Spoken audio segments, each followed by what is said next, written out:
ગામ ખોડિયાર, વર્ષ 2025 સપ્ટેમ્બર મહિનો.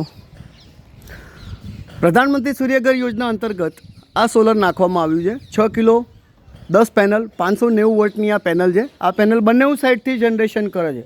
જેમ દરેક વિડીયોમાં હું સમજાવતો હતો એ રીતનું ફરીથી એકવાર સમજાવું છું. સરકારી ધારાધોરણ મુજબ ISO સર્ટિફાઈડ હોવું સ્ટ્રક્ચર ખૂબ જ જરૂરી છે. બીજી વસ્તુ, એની સાથે આ પ્રકારનું ISI માર્ક પણ હોવો ખૂબ જરૂરી છે.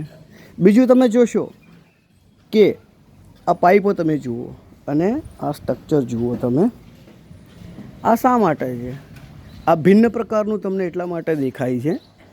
આ છે, આને કહેવાય છે વિન્ડ પ્રેશર. સરકારશ્રી તરફથી 30 વર્ષની વોરંટી પેનલોની એની આપવામાં આવે છે. તો એ ચોક્કસ ખાતરી કરી લેવી કે તમારે આ સ્ટ્રક્ચર 30 વર્ષ સુધી ચાલે. બીજી વસ્તુ તમે આની જોઈ શકો છો, એક આ ફરિયા બુશિંગ આ પણ છે. ખોડિયાર ગામના નાગરિકોને જણાવવાનું અને ગુજરાતની 6 કરોડ જનતાને તમારા દ્વારા સોલરમાં થયેલા રોકાણનું તમને એનું વળતર મળી રહે એ તમારા અધિકાર ક્ષેત્રમાં આવે છે. તમે આ જોઈ શકો છો. આ બધું કેમિકલથી કરેલું છે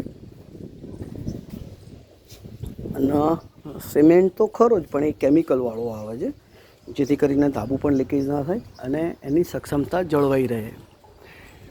તો આ પાવર પ્લાન્ટ ખોડિયાર ગામ ખાતે જેહાજી જીભાજી ઠાકોર, એમને ખોડિયાર ગામમાં ગોલભાઈ તરીકે એમનું હુલામણું નામ છે.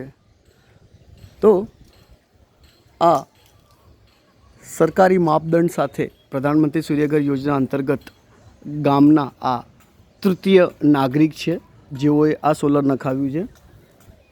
બાજુમાં જે છે અમરતજી કાનાજી, એ પણ સરકારી સોલર છે. આપ જોઈ શકો છો.